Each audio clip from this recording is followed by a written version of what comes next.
Ladies and gentlemen, boys and girls, welcome to my BACKDASH data comparison video.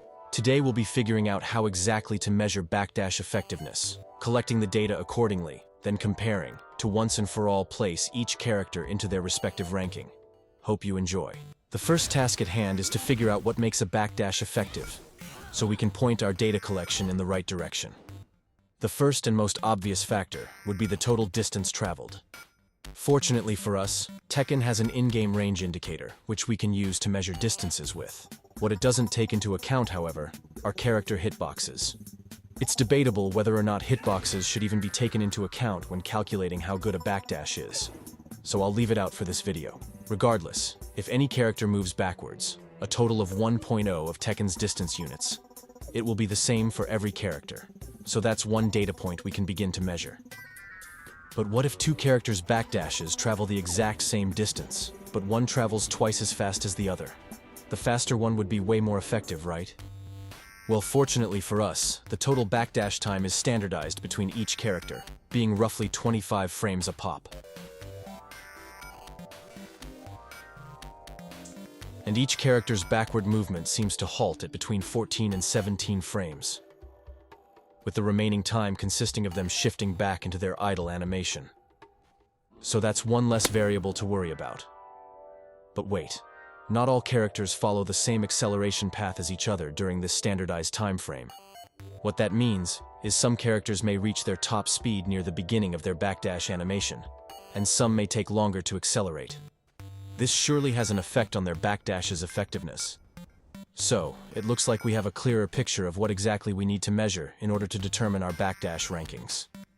First, we'll figure out each character's total distance traveled.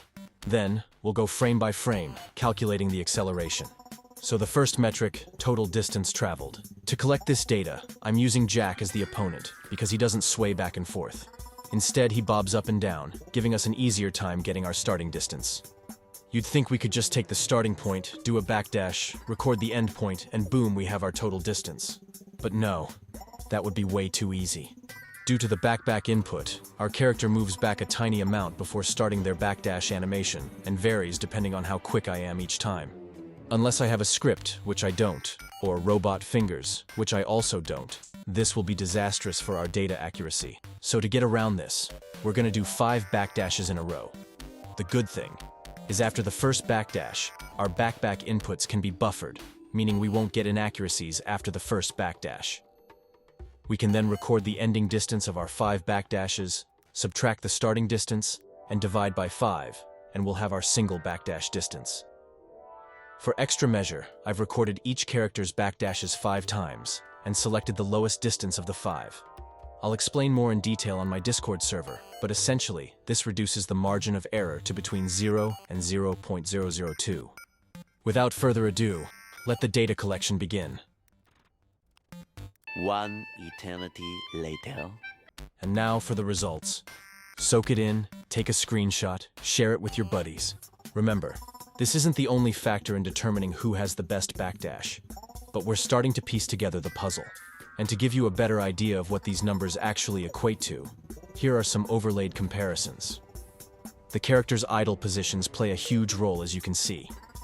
Even though Lars does move further, his hitbox extends way further forward compared to Lily. It's kinda hard to tell with just a single backdash, but if you look at their feet or head position before and after, there's definitely a difference.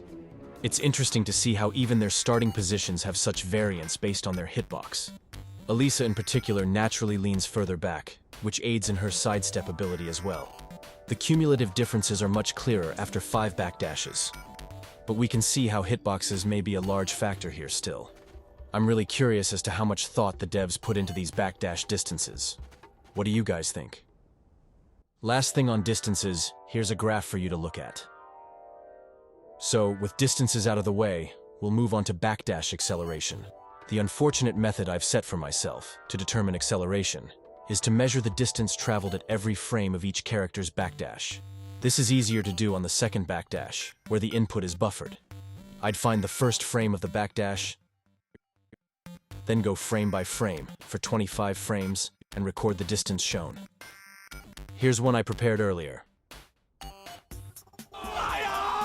We got the data. but let's not look at that for too long.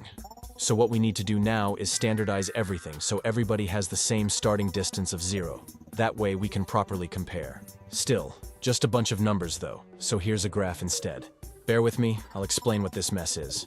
So on the x-axis on the bottom, we have the frame, going from 0 to 25. The y-axis on the left is the cumulative distance traveled.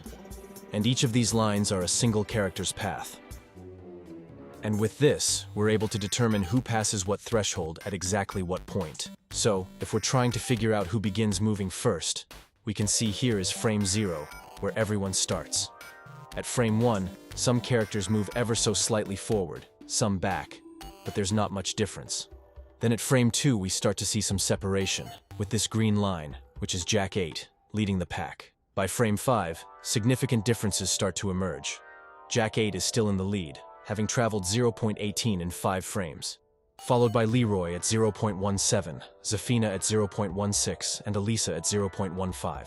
On the slower end, we see King's only traveled 0.04 in 5 frames, the slowest by far. Law's not much better at 0.06, then Jin and Brian are right above at 0.07. The rest are grouped in the middle as what I'd label as the standard speed. If we move forward to frame 7, Jack is still miles ahead, followed by Leroy and Elisa. Zafina's slowed down and is now high average. King is still lagging behind, catching up to where Jack was 3 frames ago.